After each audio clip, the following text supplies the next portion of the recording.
More importantly, they're buying your office and you as the leader in your ability, and they perceive the solution that you have to offer is better than anything they've heard at that point. You can never change somebody's mind with statements. So you can't just tell somebody a bunch of stuff and then have them change their mind. Oh yeah, that makes sense. I want to do that. So they're either going to sell you on pain relief, or you're going to sell them on lifestyle transformation and regaining. It's all about regaining what they have lost that they want to get back to, or their desire to stay the same, right? Or their fear of loss. So Corey, Dr. Hennessy, he told you about marketing, and I want to just real quick have a lot of you, some of you, have figured out you have a marketing constraint, right? So I want to talk to the people that know they don't have a marketing constraint. They've got plenty of new patients coming in, but their conversions could be better. So if you know you have good marketing, you got plenty of leads and people showing up, and you know you have good conversion, I want to ask you something. I mean, it's against the rules to do math on Fridays, but I need some help with some math. So if you had 45 new patients come into your office and you're converting well in the blueprint model, what kind of collections would you expect? Just shout out numbers. If you had 45 new patients coming in and you're converting well, because you're out there, right? So tell me, what numbers are you looking at? Okay, 225,000. Anybody else? 250. Anything else? 90 to 100. Okay, what if you had 75 new patients coming in and you don't have a conversion problem? What do those numbers look like? 400. What else?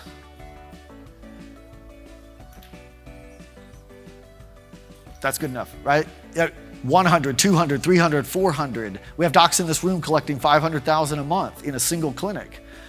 They don't have a marketing problem. They don't have a conversion problem, right? So Corey told you when he started, he was at 30,000. He was high volume, low fee, tired of that model, wanted something different. Within a few months, executing like this, what did he say his numbers went to? 300,000, right? Well, he went to 100 first, and then marketing was the gas. Once you figure out conversions and you're having better conversations and getting people to, you're leading them gently by the questions that you ask. You're all doing these things. You're having conversations day one, day two, but there's a problem there somewhere. Because if there wasn't, you'd be having those numbers. So some of you are sitting there and you have the numbers coming in. It's just that you're stuck in this collection problem. So we've got to figure out sales. So what is the sales constraint? Sales is a systematic discipline. It's not an art form. If you treat it like an art form, it's going to be personality dependent. The difference between speed, structure, belief, and money management. Clinics can have great demand, but they have poor conversion. So it's like a leaky bucket. The water's coming in, but there's lots of places where the water's spilling out. So that's what we're going to do. Now, I really have to hold myself back today because I want to solve the problem, right? I want to teach how to fix these things. But today we got to figure out if this is even your constraint, right? So the signs of a sales constraint means that your practice has the demand coming in but cannot reliably convert it into booked, treated, collected revenue. The leads come in, but they leak out at different stages. You have inconsistent booking. You're dependent on one person to book. So if that person doesn't answer the phone, what happens? Or another sign, day two, show rates feel inconsistent. So they're coming in for day one, but they're not sure. You have different swings in how many are then coming back for day two. The leads are disappearing. The close rate varies by the person that's doing it, whether that's associate doctors, the main provider owner, or case managers. Or you're getting a bunch of objections like you have to think about it. So we don't fix sales with effort. We don't train harder. We don't rely on motivation. We fix it with structure. So we install systems over the course of 5 playbooks. So we're gonna walk through those. S1, when a lead comes in, how fast do you respond? Speed to lead is the single highest leverage variable in the booking rate. Before you even get to day 1, day 2, how fast are you contacting those leads? If it's under 5 minutes, the data is clear. The booking chances skyrocket. So if that's a problem and we just fix that, that makes a huge difference. So response time is critical. If it's over 5 minutes, we have a problem. Nights and weekends absolutely matter. If you don't have coverage on nights and weekends, get coverage. We'll talk about that in a few minutes, and especially tomorrow. But this is the foundation. S1 is the foundation. This is where it starts. If you're slow, nothing else matters. The common mistakes are that clinics assume that they're fast. Or one person owns all the leads. Well, what if that person quits? Or what if that person is not there, right? Or you're ignoring the off hours. Or you treat different leads differently. A lead is a lead. So we want to create this bulletproof core contact system. Every lead that comes in should be logged and time-stamped and contacted very quickly, in minutes. Not hours, let alone days, which I hear too much of. And after hours coverage, get coverage. I bonused my staff. I had staff answering calls at 4 a.m., returning calls at 4 a.m. If it came in, they're awake. Get to them. $5 for, sorry, see, I told you I'm solving the problem. $5 if they get booked, $5 if they show for day 1, and $5 if they show for day 2. That's a car payment for somebody if you're getting enough leads in, right? Let alone other bonuses after that. You have to know your numbers. Again, like Dr. Hennessy said, the average minute to contact. We want a reliable, predictable system instead of relying on guessing. We talked with a clinic earlier this week that thought they were fast. 3 hours when we actually looked at it and they did their homework. 3 hours. Those patients are already moving on. They're looking for the next person that can potentially solve their problem. So let's say you are fast. You're getting the people in, but what happens in the consult? The structure of your day 1 is what converts them. So we need a documented, repeatable framework, not a script, right? It's not the words that you say, it's the framework, it's the structure. Tomorrow, we're gonna solve that. So I'm super excited for this part of tomorrow for those that find out that you do have a conversion problem. So you use this playbook if the conversations that you're having feel inconsistent or the results are varying by the provider that's doing the day 1 or the day 2. So if the results do vary, then you don't have a system. The mistakes is the providers try to info dump. Like I said earlier, you're just telling them a bunch of stuff. Telling isn't selling, and remember, selling is actually a good word. It saves a lot of lives. Or you present the plan too early. There's a proper time and a proper place for that. Or you talk price too soon.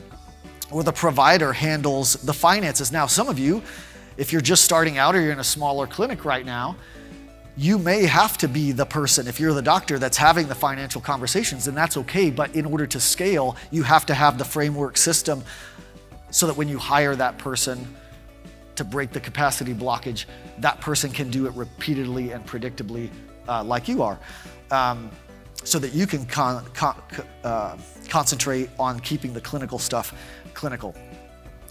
And then trying to do everything on day 1. There's definitely a time and place where we would want to do everything in one day, but not every time. Day one should typically be about discovery, uncovering the person's problems and their deep meaning. It always comes down to identity, and their fear of what they're going to lose or their desire to gain or maintain. Day two then is where we get to make our recommendations and talk about the money with confidence, certainty, and authority. They're buying your leadership. They're buying your certainty. They're buying the leader that's going to get them to where they want to go. But they have to be heard first, and then they decide later. So it'd be like cooking without a recipe, right? It's inconsistent, it's not reproducible or predictable. S3 is a silent killer. Belief or the lack thereof. That's an internal problem, right? It's not an external problem. The team, and I think they're learning that over next door today and tomorrow, the team has to believe in your fees. They have to believe in the patient's ability to get there. They have to believe in your treatment, that it works. If not, then it's going to show up in the conversations that you and your staff are having. And patients do not buy products. They don't buy products and services. They buy the outcome that they desire. You just have to figure out and get stronger figuring out what that outcome is outside of pain relief. But more importantly, they're buying your office and you as the leader in your ability, and they perceive the solution that you have to offer is better than anything they've heard at that point. If you're new, or you're going to be new, you can lean on the people who are already doing it. In the Facebook group, we have tons of testimonials. Talk to people in this room. Ask them how their results are with their patients. That's the end user. Nothing else matters. All of this is so you run a business like a business that produces healthier, happier people in this world, right? So lean on the people that are doing it until you get the experience and the belief yourself. But belief isn't built on the scripting. So the common mistakes in S3 is avoiding belief because you think, oh, you probably don't even recognize it. That's why we call it the silent killer, because there may be team members that have a lack of belief. Letting one bad apple spoil the bunch. Is Danny Roach? Yeah, there he is. So he put it on Facebook, so it's fair game. He had some rotten apples, right? And he didn't want to deal with it. He was avoiding dealing with it, but he knew that he needed to do it. But as the practice started suffering, the pain of that, he got to a point where he had to change it. He had to make a decision, he had to do something, right? So he got rid of some rotten apples. And immediately, was it immediate? Immediately, the practice turned around. Now, don't just leave this session and go, yeah, got to get rid of. Talk to coaches about that. Let's actually diagnose if that's something that needs to happen, right? But one bad apple can spoil the whole clinic, and it'll burn your clinic to the ground if you don't fix it. Or discounting or giving away the farm. You make bargains with people, you give away a bunch of care for a small fee because you're uncertain, you're not confident, or staff is skeptical. Hesitation or being weak or timid loses cases faster than anything. So we build belief with patient outcomes, success stories, clinical results. Conviction will grow over time with repeated success. But again, if you're new and you don't have those things with this model, you've got to build that, but you have a community to lean on. And then psychology training helps overcome objections. I didn't learn everything I know about sales in Blueprint. I had to spend some time outside learning psychology. You're not dealing with a condition. You're dealing with a human being. You're just having, I'm not gonna cuss. like I do on my day 1 and 2 group calls, but you're just talking to people. You're just interacting. You're just having a conversation heart to heart with them. And when you do it, they feel it. But you need some training on human psychology. Is persuasion a bad word if it helps somebody keep their legs and feet? Is persuasion a bad word if their dad died at 40 from heart disease caused by diabetes, but they don't? A lot of deals die in S4. This is a big one. That's why an example playbook is on your desk. The financial conversation is a big bottleneck for a lot of offices. S4 addresses the belief gap, and it, more importantly, eliminates hesitation in care plan and financial recommendations. Close rates start with conviction, certainty, confidence, authority. And the team has to develop that. It can't just be on the doctor. The level of your business will rise to the level of your whole team being confident, certain, and having authority. We had where's Dr. Farrar? There he is. So we've been working on the sales constraint for a little while, and he had a confidence problem, not himself. One of his team members had a confidence problem, and they were getting a lot of, can we just pay by the visit? They'd present the care plan, can we just pay by the visit? And they were frankly weak on that. And close rates varied by provider.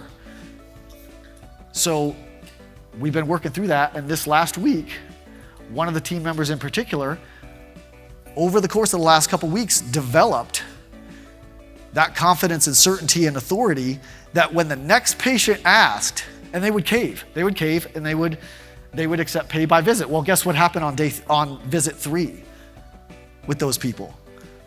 They're gone, right? Is that right? So he was working with his team and with us and super confident now, but rigid. So can we pay by the visit? No. And then they shut up. And they said it nicely, right? I probably didn't say it right, but they were just firm in their no. And guess what happened? There was no silence. There was no waffling. There was no trying to talk, justify. It was just no.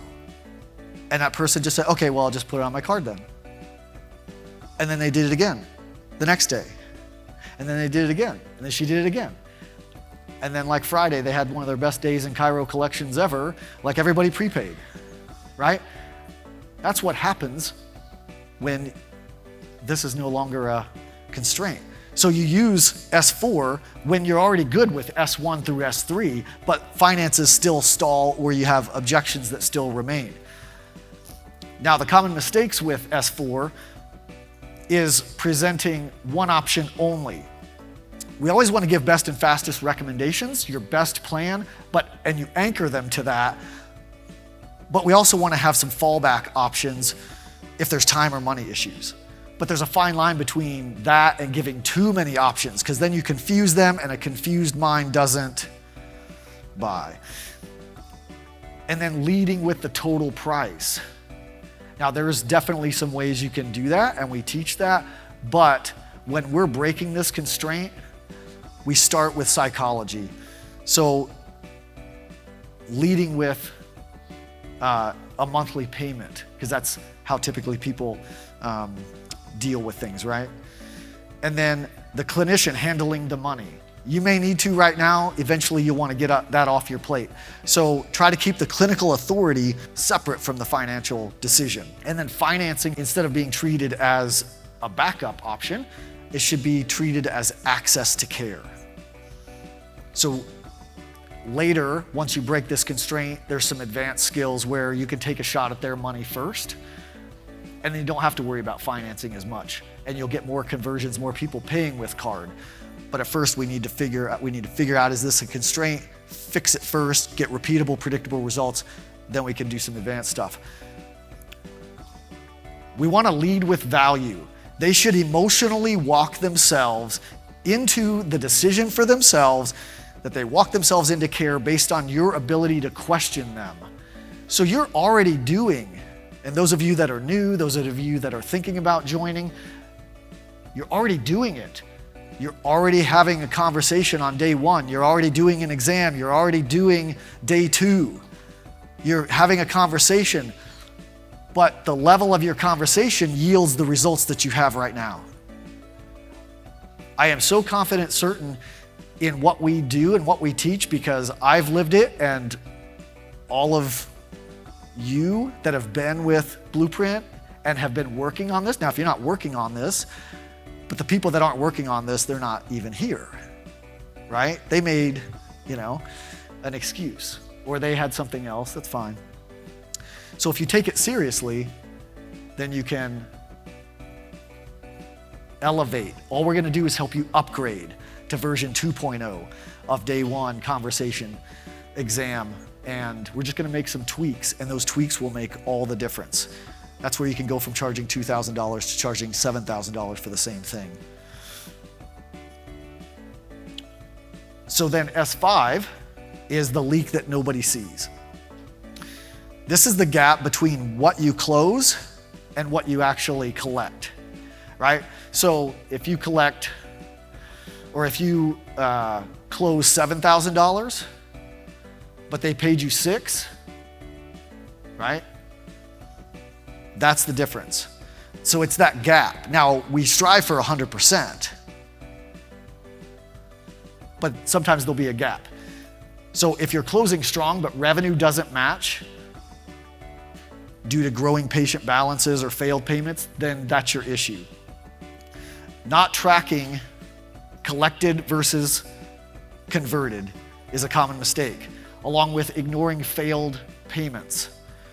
Not following up on financing. We had a case where the girl didn't push the button on the care credit to print the receipt and submit the actual thing. It was a $10,000 case, and we didn't find it, so they never signed the receipt. The money never hit the bank. $10,000 lost.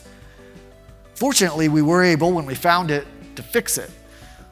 But why let that even happen in the first place? And then weak payment plans or informal arrangements. And then writing off revenue that would actually be recoverable.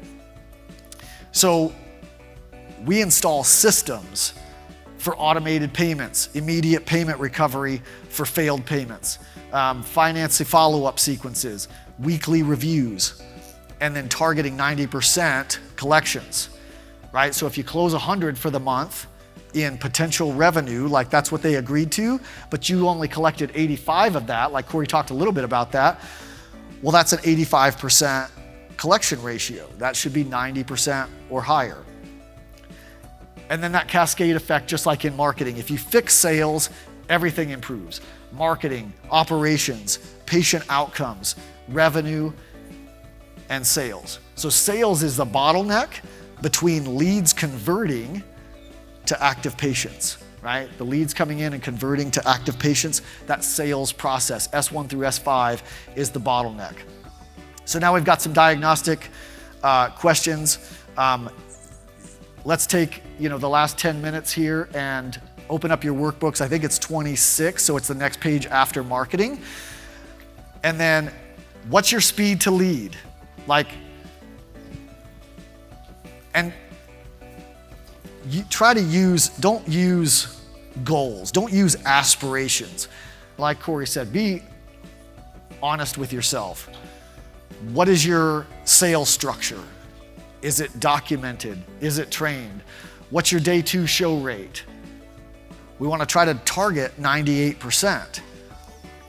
Does your close rate depend on the system, or does it depend on a person? And is cash conversion 90% or higher of contracted revenue? This is usually not going to be the problem, but it can be, so we want you to be aware of it. Subscribe and turn on notifications. Every day we show you one thing that's actually working in chiropractic practices right now.